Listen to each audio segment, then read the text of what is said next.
안녕하세요, 타월드입니다. 현재 암호화폐 시장 분위기 간단하게 요약을 하고 넘어가도록 하겠습니다. 일단 비트코인 분위기부터 한번 살펴보도록 하겠습니다. 비트코인은 최근에 10만 달러를 살짝 찍고 나서 저항이 강력했기 때문에 잠시 주춤거리는 기간이 있었습니다. 하지만 현재는 조금씩 신고가를 다시 갱신해 나가면서 현재 10만 6천 달러에서 움직임을 보여주고 있습니다. 파이어 차트를 보시는 것처럼 11만대 강력한 저항 라인이 다시 형성이 되고 있는 것을 살펴볼 수 있고요. 9만 5천 라인대의 지지 라인이 구축이 되고 있는 것을 살펴볼 수 있습니다. 그리고 현재 비트코인이 조금씩 다시 상승을 하기 시작하면서 알트 코인들은 잠시 쉬어가는 타이밍을 가져가고 있습니다. 현재까지 알트 웬만한 섹터도 순환매가 한 번씩 이루어진 상태라고 보시면 되겠고요. 최근 일주일간 알트 상황을 보면 전체적으로는 다 쉬어가거나 어느 정도 조정을 받고 있는 상태이다 라고 분석을 해볼 수 있겠습니다. 알트 시즌 인덱스를 보더라도 단기적으로 고점을 한번 찍고 80 이상까지 도달을 했다가 현재는 63 수치까지 떨어진 모습을 볼 수 있습니다. 이 알트 인덱스의 수치가 낮으면 낮을수록 비트코인의 시장 도미넌스가 상대적으로 더 높다라는 뜻으로 풀이가 가능합니다. 그래서 현재는 비트코인이 다시 조금씩 주도해가는 시장 분위기다 라고 풀이를 하시면 되겠고요. 그리고 공포 탐욕 지수를 보시면요, 어제보다 6단계 낮아진 80일 극단적 탐욕 단계를 보여주고 있습니다. 그리고 최근 일주일간 있었던 암호화폐 시장에서 알아두시면 좋은 몇 가지 포인트를 공유를 해드리자면요. 첫 번째로 미국 연준 FOMC 회의의 금리 발표가 한국 시간으로 12월 19일 새벽 4시에 발표가 될 것입니다. 이번 FOMC 기준금리가 25bp 낮아질 가능성이 96% 이상으로 지금 점쳐지고 있기 때문에 이미 이런 부분은 선반영은 되어 있다라고 보지만요. 하지만 내년도 금리 인하 계획을 밝히는 이 점도표에서 어떤 변화가 있을지 또는 제롬 파월 의장의 인터뷰에서 어떤 이야기들이 오고 갈지에 대해서는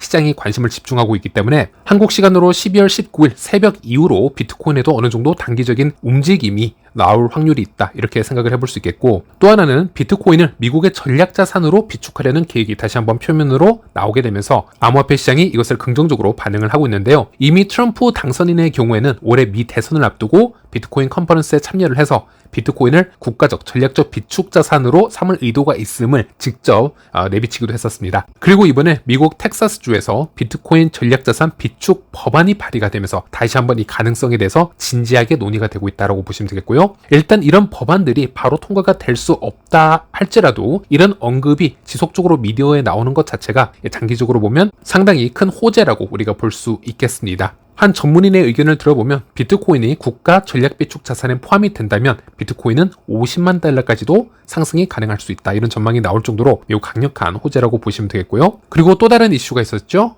비트코인을 대규모로 매입하는 전략으로 암호화폐 시장에서 매우 유명해진 기업입니다. 마이클 세일러의 기업으로도 우리가 잘 알고 있는데요. 마이크로 스트레이티지가 나스닥 100에 편입을 하게 되면서 현재 암호화폐 시장에 매우 큰 호재로 얘기가 되고 있습니다. 물론 이 마이크로 스트레이지 같은 경우는 전환사채를 발행을 해서 자금을 조달하고 이 자금으로 비트코인을 매입하는 전략을 취하면서 여러 리스크들도 얘기를 하고는 있지만요. 기본적으로 비트코인 자산을 큰 흐름의 중심으로 가져오는 역할을 해주고 있기 때문에 이것도 하나의 호재다 이렇게 지금 얘기를 하고 있고, 마이크로 스트레이티지 같은 경우는 앞으로 S&P 500 지수 진입 가능성도 지금 제기가 되고 있습니다. 그래서 이런 부분은 지속적으로 호재가 될 가능성이 높다라는 것이고요. 그리고 또 하나로는 이 리플의 스테이블 코인이죠. RLUSD가 공식 출시가 되면서 이 또한 또 하나의 호재로 얘기가 되고 있습니다. 리플이 수년간 SEC와 법정 소송으로 피해를 봐왔었고요. 또 리플뿐만이 아니고 암호화폐 시장 전체에도 큰 불확실성을 주어왔었는데요. 하지만 이제는 SEC 게리 겐슬러도 내년 1월에 자리를 떠날 예정이고요. 또 SEC보다는 이제는 CFTC, 그리고 하위 테스트보다는 앞으로 발의가 될 수 있는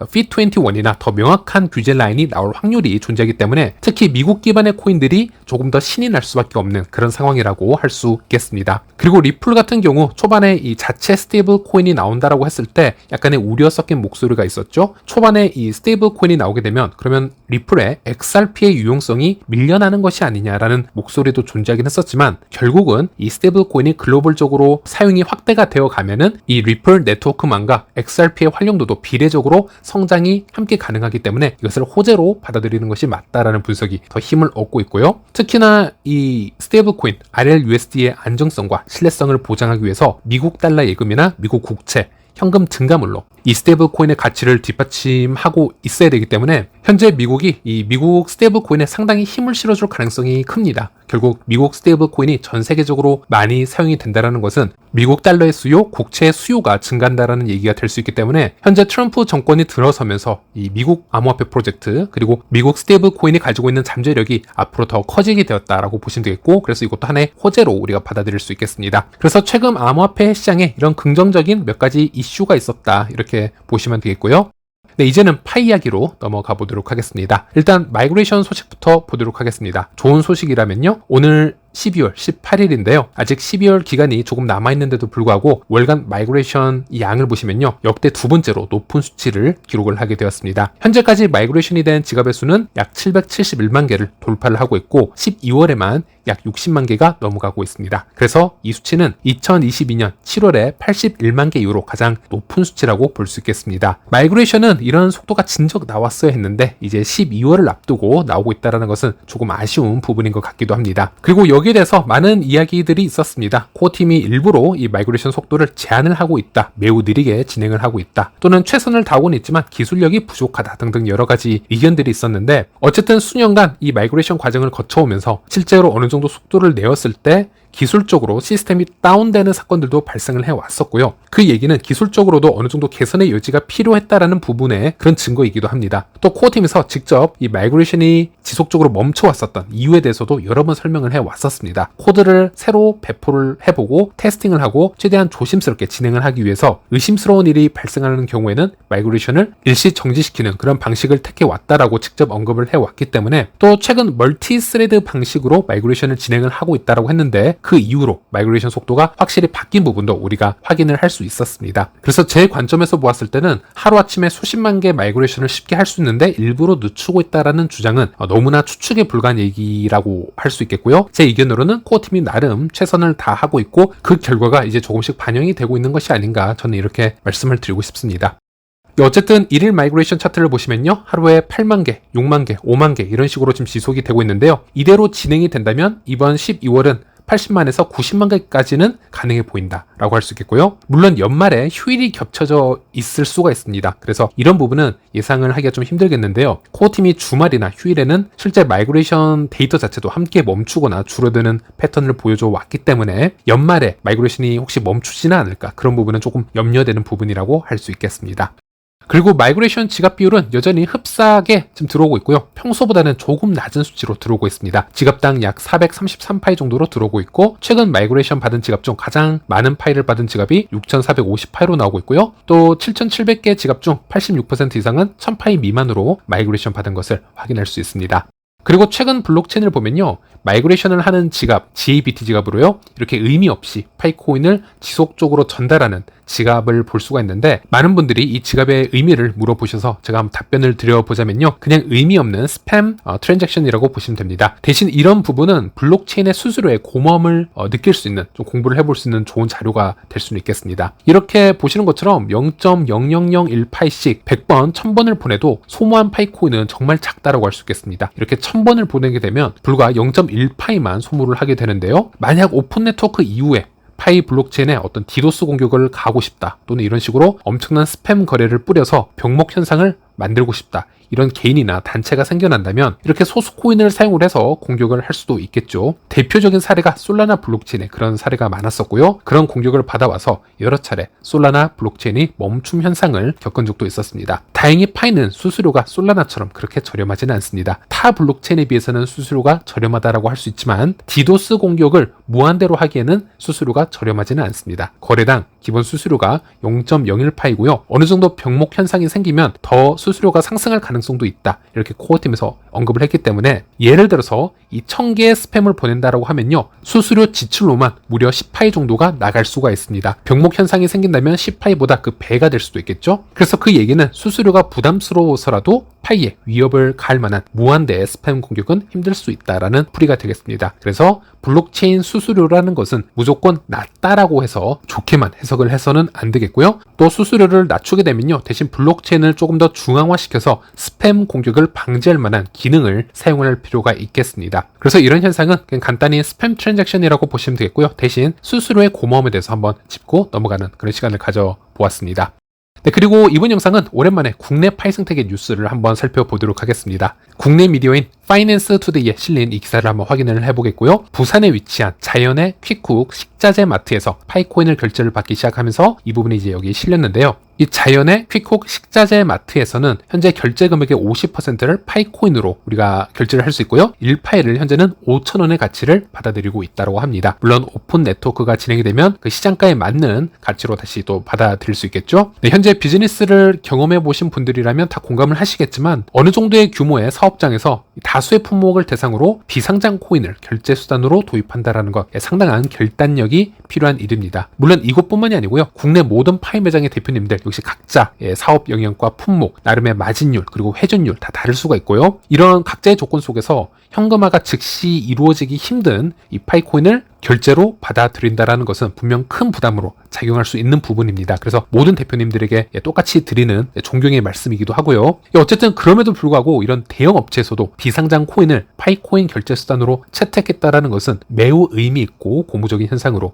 해석을 할 수 있겠습니다. 그리고 이 기사를 한번 쭉 읽어보시면요. 파이꿈님의 유튜브 영상도 함께 첨부가 되어 있습니다. 한번 이 영상을 보시면요. 파이꿈님이 직접 이곳에 방문을 하셔서 디테일한 부분을 다 보여주고 있으시고요. 그리고 퓨처파이님 또한 함께 이곳을 방문을 해주셨습니다. 그래서 상품을 구매해서 결제하는 모습까지 모두 퓨처파이님 채널에도 영상에 담아 있기 때문에 여러분들도 좀 더 디테일한 부분은 파이꿈님, 퓨처파이님 채널에 직접 방문을 하셔서 영상을 시청해 주시길 바라겠습니다. 특히나 이 자연의 퀵쿡 식자재 마트를 이용하시는 분들에게는 큰 도움이 되는 영상이라고 생각을 합니다. 그리고 최근 블로그나 파이파파 카페에서도 파이코인을 사용을 해서 이 마트를 이용한 고객들의 후기가 하나씩 지금 올라오고 있습니다. 네, 그래서 앞으로 오픈 네트워크가 본격적으로 구현이 된다면 이 가능성이 어디까지 확장될지 가늠하기 좀 어려울 정도라고 보시면 되겠고요. 잠시 현재 국내 생태계 매장 현황을 보면요. 파이스토어 사이트 기준으로 보았을 때는 492개 매장이 등록이 되어 있는 상태입니다. 물론 이 파이스토어 사이트가 국내 생태계를 모두 대변하지는 않습니다. 평균 시세는 1파이를 약 32,600원 정도에 지금 거래하고 있는 것을 확인할 수 있고요. 그리고 전 세계적으로는 아직 몇 개의 파이 매장이 있는지는 알 수 없지만 최근 파이페스트 이벤트가 종료가 되었고 맵 오브 파이 앱에 등록된 이 글로벌적인 업체 수를 카운팅을 해보았을 때 약 27,000곳의 업체가 등록이 된 것으로 파악이 되고 있었습니다. 네, 그리고 이 부분에 대해서도 한번 얘기를 드려보려고 하는데요. 국내 한때 유행을 했었던 페이코인 모두 아실 것입니다. 페이코인의 경우에는 여러 편의점에서도 이 결제를 받았었고 가맹점으로 등록이 된 레스토랑 같은 곳에서도 똑같이 페이코인 결제를 받아왔었던 그런 암호화폐인데요. 페이코인의 경우에는 국내 15만 개 이상의 가맹점이 등록이 되어 있었기 때문에 파이코인의 이런 현상이 페이코인과 비교를 했을 때 수치적으로 너무 낮은 것이 아니냐 이렇게 질문을 하시는 분들이 있으십니다. 그래서 실제 파이코인과 페이코인의 차이점을 질문하시는 분들도 많으셨고요. 그래서 여기에 대해서 간단하게 말씀을 드려보자면 일단 페이코인은 기업용 블록체인에 올라온 코인이고요. 이것은 단알 핀테크사에서 모든 것을 관할하고 이 사업을 주도를 하고 있다고 보시면 되겠습니다. 일단 페이코인을 거래소에 올려서 상장을 시켜서 이용자에게 이 코인을 구매하도록 유도를 하고 있죠. 그리고 이 코인을 예를 들어서 편의점에서 사용하도록 프로모션을 해줍니다. 그리고 동시적으로 편의점에는 가맹점을 모집을 해서 이 페이코인을 결제 시스템으로 받도록 해주고 있죠. 편의점에서 고객들이 페이코인을 사용을 할 시 어떤 조그만 혜택이 있도록 또 프로모션을 하도록 또 장려를 하고 있습니다. 그리고 편의점에서 페이코인을 받게 되면요. 이것을 단알 측에서 가맹점 대표님들에게 현금으로 정산을 해주는 구조를 가지고 있습니다. 그리고 단알은 그 거래 수수료를 취하는 방법으로 이제 이익을 가져가고 있는데요. 그래서 이 구조를 자세하게 한번 분석을 해보시면 이 생태계의 형성이 코인 발행자인 단알 측 주도로 모든 게 이루어지고 있다라고 보시면 되겠고요. 그리고 이 시스템 자체가 굳이 암호화폐일 필요도 없습니다. 아직까지는 이 국내 결제 생태계가 거의 다이기 때문에 단알의 주도로 이루어지는 포인트라고 우리가 생각을 해볼 수도 있을 것입니다. 그래서 장점이라면 한 기업이 모든 것을 주도를 해서 만든 생태계이기 때문에 초반에 어떤 소비자와 판매자를 모으기 상당히 쉬울 수가 있고요. 또 빠른 결과물을 만들어냈을 수는 있겠으나 또 반대로 그 기업이 어떤 규제에 제약을 받거나 기업에 어떤 문제가 생기게 되면요. 이 생태계 전체가 함께 흔들릴 수 있다는 겁니다. 실제 페이코인은 국내에서 여러 문제를 겪어왔었고 페이코인이 상장 폐지의 이슈도 겪으면서 생태계가 함께 붕괴되는 사례를 보여줬었죠. 그리고 중요한 건 해외에는 페이코인 생태계가 존재하지 않기 때문에 이 페이코인을 국경을 초월해서 사용을 할 일도 없다는 것이죠. 그래서 블록체인의 가장 큰 특성 중 하나가 국경을 초월을 해서 결제의 최종성을 우리가 확인할 수 있다는 점인데, 페이코인은 그 한계를 벗어나지 못하고 있다는 것입니다. 그런데 파이의 경우에는 국내 나름대로 파이코인 홀더들이 이런 결제 시스템을 스스로 만들어가고 있고, 또 지구 반대편에서는 또 다른 국가에서 이 똑같이 파이코인 홀더들이 그들만의 결제 시스템을 자체적으로 구축을 하고 있다라는 겁니다. 이런 경우에는 한국에서 어떤 가상자산 규제가 생겼다라든지 파이코인에 대한 어떤 공격이 들어온다라든지, 아니면 한국의 거래소가 모두 폐쇄 조치가 생긴다라든지, 아니면 국내 거래소에서 파이를 상장 폐지를 시킨다 하더라도 이것을 글로벌적인 관점에서 보았을 때는 여전히 한국을 제외하고도 100개가 넘는 국가가 이 파이코인을 사용을 하고 있을 것이고, 한국의 파이코인 홀더들은 한국의 생태계가 잠시 정지가 되는 상태가 되더라도 여전히 해외 파이 생태계를 보면서 가치 투자를 할 수 있다는 상황이죠. 그리고 거래소가 정지가 되어도 여전히 국내에서 P2P 거래는 사용이 될 것이기 때문에 이런 부분도 큰 문제는 없을 것입니다. 그리고 또 하나의 문제는 페이코인의 블록체인 자체가 퍼블릭 블록체인이 아니기 때문에 단일 핀테크가 주도하는 계획 위에는 다른 생태계가 이 블록체인 위에서 성장을 하는 것을 기대하기 힘든 부분이 있습니다. 하지만 파이는 결제는 파이 생태계의 한 부분일 뿐이고요. 궁극적으로는 퍼블릭 블록체인으로 진행이 돼서 이 위에서 여러 토큰 발행, NFT 또는 웹 3.0으로서의 토큰 유틸리티를 만들어갈 그런 비전을 가지고 있습니다. 그래서 파이코 팀이 어느 정도의 지원은 여전히 하겠지만은 커뮤니티 자체 개발로서 우리가 예측할 수 없는 방향으로도 파이 생태계가 뻗어나갈 수 있다는 그런 특성이 있습니다. 그래서 페이코인이 한때 국내 15만 개의 가맹점을 확보했다라고는 하지만, 이를 파이코인과 비교하는 질문이 제게 온다면요, 핵심은 단순한 숫자에 있지 않다라고 말씀을 드리고 싶고, 페이코인은 본질적으로 국내 기업들의 포인트 제도에서 출발한 코인일 뿐이고요, 그 한계가 명확히 드러난 사례라고 볼 수 있겠고, 반면 파이코인은 전 세계적으로 코인을 분배를 해보고 홀더들이 자발적으로 생태계를 만들어가는 구조를 장려를 하고 있습니다. 그래서 이 두 코인의 태생과 방향성 자체가 근본적으로 다르다라는 점 말씀드리고 싶고, 페이코인이 특정 기업과 국가에 국한된 범위에서 운영이 되었다면 파이코인은 글로벌 사용자들이 함께 참여해서 자생적이고 지속 가능한 생태계를 구축하는 데 있다. 이렇게 제 답변을 드릴 수 있겠습니다. 네, 오늘 영상이 유익하셨다면 구독과 좋아요 버튼 꼭 눌러주시길 바라겠고요. 저는 다음 영상에서 다시 찾아뵙도록 하겠습니다. 시청해주셔서 감사합니다.